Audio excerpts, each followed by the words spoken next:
Donc rebonjour et bienvenue sur ma chaîne Sandra by Faith, je m'appelle Sandra et je suis de retour aujourd'hui avec une vidéo organisation et c'est comme une update en fait de la dernière vidéo que j'ai fait sur l'organisation, tu sais, qui l'attitude détermine l'altitude.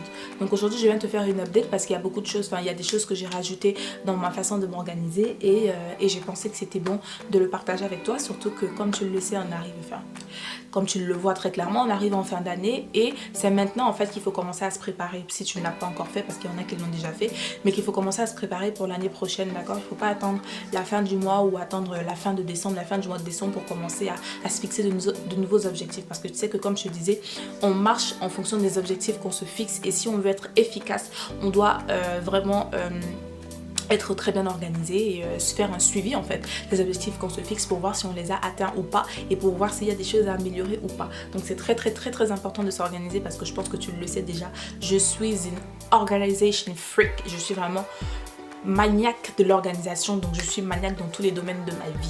Voilà, donc aujourd'hui je vais te faire la petite update. Donc je vais commencer d'abord avec le côté prière parce qu'il y a des choses que j'ai rajoutées. Donc comme tu le sais déjà, je te l'ai toujours dit, c'est important d'avoir un journal personnel. Donc le journal personnel, c'est celui dans lequel moi personnellement, mon journal personnel me sert de faire mes études bibliques, me sert d'écrire mes pensées au quotidien, les moments par lesquels je passe, mes prières, etc. Donc le journal personnel, c'est celui qui t'aide à avancer au quotidien, à communiquer ou alors à tout simplement t'exprimer en fait dans la vie de tous les jours. Donc tu te souviens que je t'avais parlé de...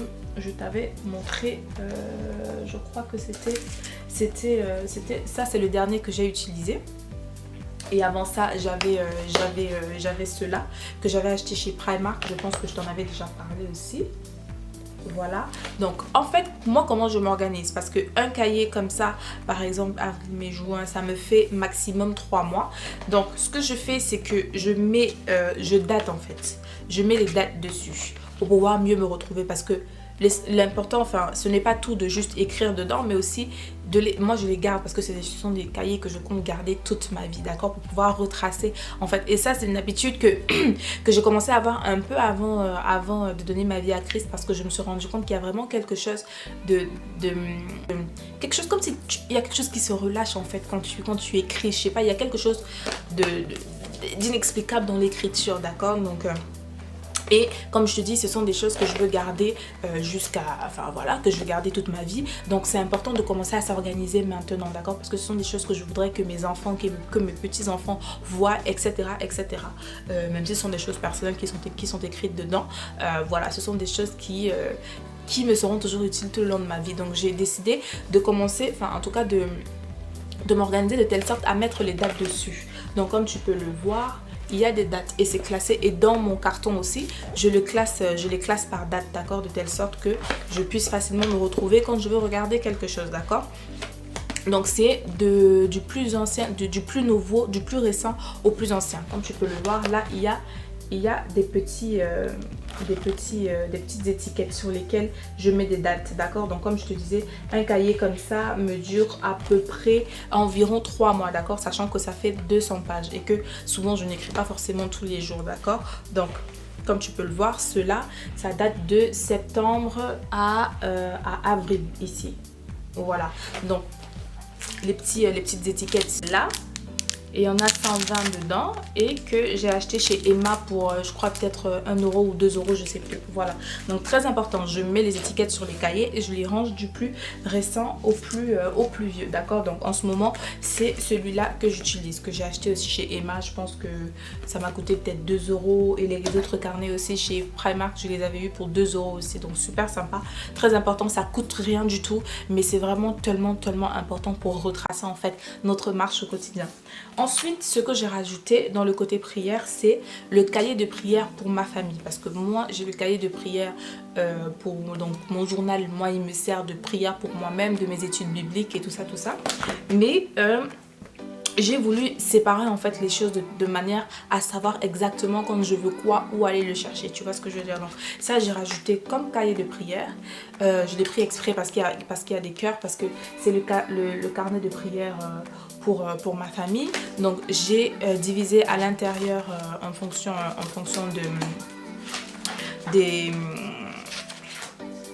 en fonction des rubriques, d'accord? Donc là-dedans, je prie pour ma famille, je prie pour mon futur mari, je prie pour mes futurs enfants, je prie pour les personnes que je rencontre, que j'évangélise dans la vie de tous les jours, les personnes à qui j'ai parlé de Christ.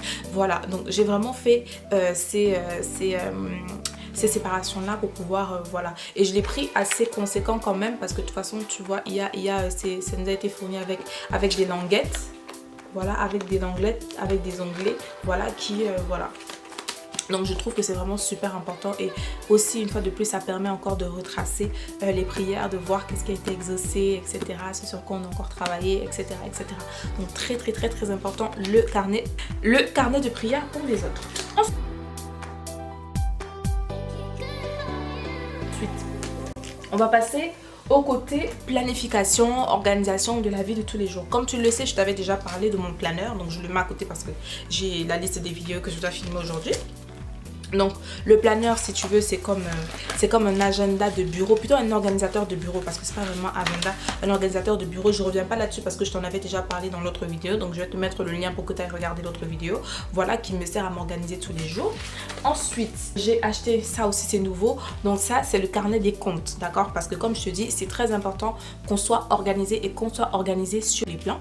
D'accord, et même sur le point de vue finance, d'accord, parce qu'il y a beaucoup de personnes qui prient pour recevoir de l'argent, mais si tu ne sais pas gérer ton argent déjà dès aujourd'hui, si tu es encore célibataire ou même si tu es encore étudiant, si tu ne sais pas gérer 100 € aujourd'hui, tu ne sauras pas gérer 1000 € demain, tu ne sauras pas gérer 10 000 €. Donc c'est très très très très important d'apprendre à se discipliner, d'accord, d'apprendre à se discipliner et à se responsabiliser, d'accord. Donc de faire attention, de bien gérer ses finances, c'est aussi très très important. En tout cas pour moi c'est quelque chose qui a toujours été important parce que je sais ce que c'est de vivre sur le découvert, etc. Et c'est quelque chose qui m'a profondément traumatisée parce qu'effectivement je n'avais pas les bonnes priorités en place et depuis j'ai décidé vraiment... Bon après j'ai toujours fait mes comptes, tu vois ce que je veux dire, j'ai toujours fait mes comptes mais pas de la bonne façon. Donc depuis que j'ai rencontré le Seigneur, comme je dis, le Seigneur il a fait tellement de changements, enfin en tout cas il a tout changé, il a mis... Laisse tomber. Donc du coup j'ai décidé déjà de ne plus vivre sur le découvert, d'accord. Donc aujourd'hui à l'heure actuelle je n'ai aucun découvert et ça dure depuis plus d'1 an maintenant que je n'ai plus de découvert, que je refuse ça. Donc c'est encore d'autant plus important de gérer ses finances, de gérer ses priorités quant à ses achats, etc. etc. Donc j'ai décidé de me prendre un carnet dédié parce que avant je le faisais sur des feuilles volantes mais je trouvais que je n'arrivais pas à retracer en fait pour voir où est-ce que je dépense le plus, etc. pour voir où je peux rebalancer. Donc j'ai décidé de me prendre un carnet dédié pour mes finances, d'accord. Donc ça c'est le petit nouveau. Donc ensuite, ce dont je t'avais pas parlé la dernière fois, donc là on est toujours dans le côté organisation de sa vie quotidienne, hein, d'accord. J'ai aussi mon cahier de projet. Alors je tiens à préciser que tu n'as pas besoin d'autant de cahiers, d'accord. Tu peux prendre un cahier où tu vas faire des divisions, d'accord, où tu vas faire des petites rubriques, hein. Un cahier où tu vas mettre toutes les rubriques dont je te parle. Moi personnellement je préfère que ça soit divisé, comme je te dis, de telle sorte que je sais que quand je prends ce cahier là, c'est le cahier où j'écris tous mes projets, toutes mes idées, tout mes cahiers là, que je mets toutes mes idées de projets, d'idées d'entreprise, etc., etc. Ensuite, il y a celui-là que j'ai commencé aussi depuis un moment, mais bon, je t'en avais pas parlé. C'est le cahier où j'écris les recettes. Et je sais, je dois t'apporter, je vais commencer. Je me suis pas encore vraiment assise pour écrire les scénarios, pour voir comment écrire le scénario par rapport à mes vidéos recettes. Mais t'inquiète pas, je vais très prochainement travailler là-dessus et je suis en train de travailler sur autre chose aussi, mais je t'en dirai un peu plus plus tard. Mais en tout cas voilà, j'ai toutes les recettes ici, ce sont mes recettes que j'écris. Ici c'est mon cahier pour les recettes, voilà, donc mes idées de recettes, etc., etc. Comme je dis, j'aime que les choses soient vraiment à leur place, donc moi je préfère en avoir, quitte à en avoir plusieurs, je préfère en avoir plusieurs, moi ça me dérange pas. Surtout que ça coûte pas grand chose, c'est des trucs à 1 €, 2 €, donc franchement voilà, je préfère être organisée jusqu'au bout. Donc voilà, ça c'est le cahier de recettes. Ensuite, il y a ce que j'ai acheté récemment d'ailleurs pour l'année 2018. Je me suis acheté des agendas parce que c'est très important. Je commence à avoir des rendez-vous. Je commence à avoir certains rendez-vous par rapport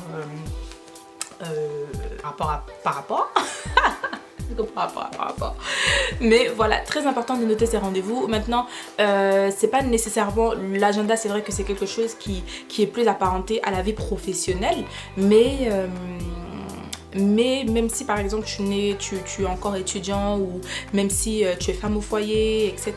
Peu importe, tu as besoin d'un agenda pour noter tes rendez-vous. Que ce soit tes rendez-vous chez le médecin, que ce soit tes rendez-vous chez le coiffeur, que ce soit tes rendez-vous chez la manucure, etc., etc. Tu as besoin de noter tes rendez-vous pour avoir un œil, même par rapport à tes activités de l'église. Tu as besoin de noter tes activités, etc., etc. Donc l'agenda, c'est vraiment très très important. Et celui-là, je l'ai acheté chez Emma. Donc ça, c'est le plus petit. Je l'ai acheté pour le sac. Donc ça, c'est mon agenda de poche.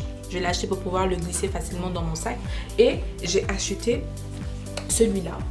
Donc ça, c'est le plus grand. Donc si tu veux, ça c'est celui, l'agenda pour, si tu veux, pour mon bureau. Pour mon bureau, que je laisse poser sur mon bureau. Et voilà, donc les mêmes rendez-vous qui sont là-dedans, ce sont les mêmes rendez-vous qui sont aussi là-dedans. Mais sauf que celui-là, il est plus facile à prendre. Après, si je prends un grand sac, je prends celui-là. Mais celui-là, il est plus facile à prendre et plus facile à accéder. Donc voilà, je me suis acheté ces deux-là. Et celui-là, je l'ai eu, je crois, pour 4 € chez Emma. Et celui-là, franchement, je l'ai eu pour même pas 2 € chez Action. Vraiment. Pour YouTube, parce que ça n'en a pas l'air, peut-être, parce que je pense qu'il y a beaucoup de gens qui quand ils regardent des vidéos, ils se disent ah mais non, c'est trop facile, tout le monde peut faire des vidéos, tout le monde peut faire ci, tout le monde peut faire ça. Non, même si tu n'as que ça à faire, tu as besoin d'une organisation. Quand je dis même si tu n'as que ça à faire, c'est pour dire que même si tu ne fais que YouTube, tu n'es pas étudiant à côté, tu n'es pas travailleur, tu ne fais rien d'autre que YouTube, ça nécessite une organisation. Moi personnellement, quand j'ai commencé YouTube, je n'avais que ça à faire parce que j'avais commencé ça pendant les vacances, donc c'était après mon BTS, j'avais déjà terminé mon BTS, etc. Et comme j'ai arrêté mes études, donc du coup après avoir eu mon BTS l'année dernière, à un moment donné je n'avais que ça à faire. Enfin, bref, tu as besoin de t'organiser, d'accord? Tu as besoin de t'organiser maintenant, et ça devient encore, et c'est encore d'autant plus nécessaire quand tu fais autre chose à côté, quand tu travailles, quand tu es étudiant, quand tu as d'autres occupations, comme moi par exemple en ce moment, enfin depuis un moment, à côté de YouTube, je travaille sur mon projet de pas de tout repos, d'accord? Et encore, j'ai longtemps traîné la patte par rapport à ça, tu vois, parce qu'il y a beaucoup de choses à faire et d'autres choses en fait qui arrivent encore, donc c'est vraiment très important, sans compter que il y a aussi la gestion de la maison à prendre en compte, parce que pour ceux, je sais pas si je te l'avais dit, je vis avec mon grand frère et ma petite soeur. C'est un peu comme si je vivais avec mes enfants. Donc, il y a besoin d'organisation, ok? Et voilà, donc s'organiser pour sa vie de tous les jours à la maison, s'organiser pour sa chaîne YouTube, s'organiser pour sa création d'entreprise ou pour son entreprise, pour celles qui sont auto-entrepreneurs, pour celles qui sont entrepreneurs, etc. Il faut de l'organisation. Donc, tu te souviens la dernière fois que je te disais que j'avais un cahier aussi spécial pour YouTube. Donc un cahier dans lequel, et ça c'était l'ancien cahier. Donc vu qu'il s'est terminé, j'ai mis la petite étiquette et je l'ai mis de côté. Donc très important, dans mon cahier de YouTube en fait, si tu veux. Et maintenant j'ai adopté un nouveau système, parce que bon, ça c'est mon nouveau cahier, tu vois. Je suis en train d'utiliser pour la vidéo. Ça c'est mon nouveau cahier. Et j'ai adopté un nouveau système avec celui-là. J'ai pris un carnet. Fais pas attention à ça, j'avais mis une petite étiquette et après je l'ai enlevé parce que ça me plaisait plus, mais bon, comme j'avais utilisé de la colle forte, c'est resté, c'est très laid, mais bon, j'aime, mais bon, voilà. J'ai adopté le système petit carnet, donc carnet d'idées. Donc là, dans ce carnet là, je mets toutes mes idées de vidéos, voilà. Donc je mets toutes mes idées de vidéos, et comme dans ce cahier il y a une petite poche, ce que je fais, c'est que je mets le petit carnet dedans. Voilà, et je le laisse derrière, ce qui fait que quand je prends le cahier pour YouTube, je sais que j'ai déjà tout dedans en fait. Donc, et ce qui se retrouve dans le cahier, ce sont les vidéos qui sont déjà préparées en fait. Donc là, ce sont les vidéos déjà préparées, et dans le petit carnet, ce sont les idées de vidéos. Voilà, on en a terminé. J'espère que cette vidéo va vraiment t'aider à t'organiser. Comme je dis, c'est très important. Benjamin Franklin nous a dit, si tu échoues dans l'organisation, tu t'organises à échouer. On a besoin d'avoir un minimum de direction dans nos vies de tous les jours, et pour cela, on a besoin de s'organiser. Mais comme je le disais dans la précédente vidéo, et comme je le redirai et dirai toujours, avant de faire toute chose, il faut d'abord que le Seigneur soit celui qui couvre, d'accord? Donc avant de commencer à faire tes plannings, avant de commencer à faire tes organisations, de planifier si tes rendez-vous, etc., Seigneur, ok, c'est toi qui sais de quoi demain est fait, donc c'est toi qui dois me diriger et me guider dans telle chose. Tu peux faire, parce que des fois moi je me suis retrouvée plusieurs fois en train de faire un planning et ne même pas le respecter et faire toute autre chose, tout simplement parce que le Seigneur sait ce que tu as besoin de faire. Donc faut pas vraiment être rigide dans le sens où j'ai fait mon planning, il faut absolument que je le respecte. Non, Seigneur, j'ai fait mon planning, je te le soumets et je finis par faire toujours ce que toi tu veux que je fasse. Voilà, donc toujours soumettre toutes choses à Dieu parce que c'est lui qui est souverain et c'est lui qui sait de quoi demain est fait. Ok? Donc voilà, on arrive à la fin de cette vidéo. Je crois vraiment que cette vidéo pourra t'aider et n'hésite surtout pas à la partager autour de toi parce que je pense que ça aidera plus d'un. D'ici à la prochaine fois, merci encore une fois de plus avoir regardé. Porte-toi bien, que mon Dieu te bénisse et don't forget, never stop walking by faith and not by sight. God bless you and faith it till you make it.